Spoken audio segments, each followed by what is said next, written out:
Sheldon Culver. I am Conference Minister with the Illinois South Conference, and I want to visit with you briefly about the frequency of our General Synod gatherings. Conversations about the frequency of General Synod have percolated within the United Church of Christ for many years. For many of us, Synod is a wonderful experience, a family reunion, an opportunity to worship and learn and dialogue with people from across the United Church of Christ.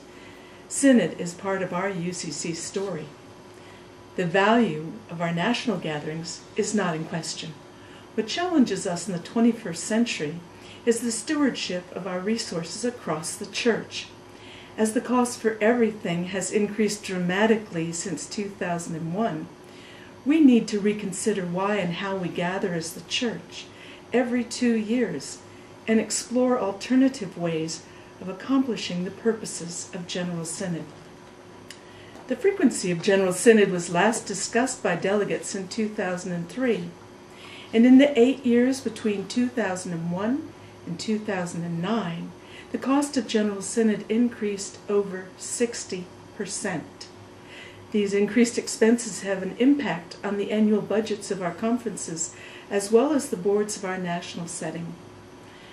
When Reverend John Dorhauer, Conference Minister of the Southwest Conference, reflects on his conference budget, he says, "This year, we are not sending a youth delegate.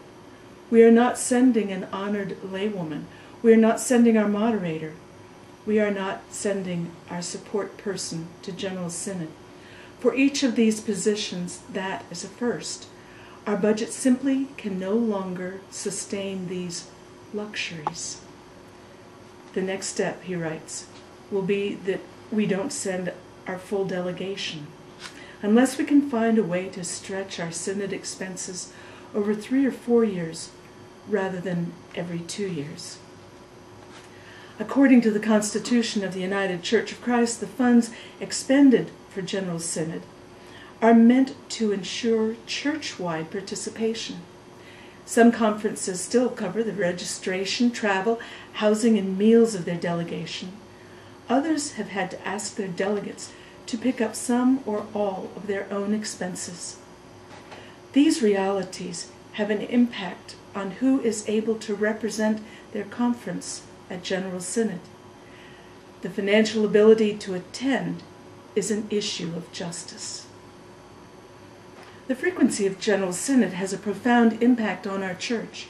Every action voted by the delegates has implications for the expenditure of staff time and church resources.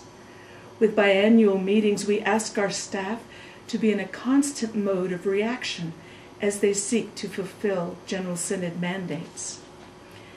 As our national staff decreases in number and the cost and time to implement the decisions of General Synod increases, the frequency of General Synod becomes a pivotal issue in the life and health of our church.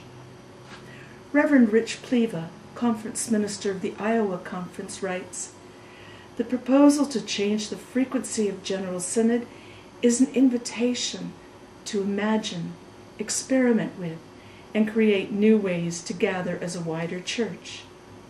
The existing structure has become economically unsustainable. It has begun to eat into the core of other important program and work. To cling to the current model of General Synod is not a faithful response to the challenges we face. I hope we will be sufficiently courageous," he goes on to write, "to imagine new and more economically sustainable ways to transact our common business, to worship and learn together, and to take stands together on the important issues of the day." The proposal from Illinois South Conference opens the question of General Synod frequency to 3 or 4 years rather than every 2 years. Studies of costs provided to delegates to General Synod in 2003 indicate that a 4-year cycle would save considerably more resources than a 3-year cycle. I wish and pray that you would think about this matter very seriously and consider how you will vote when this issue comes to the plenary at General Synod. We really do need to make this change. Thank you.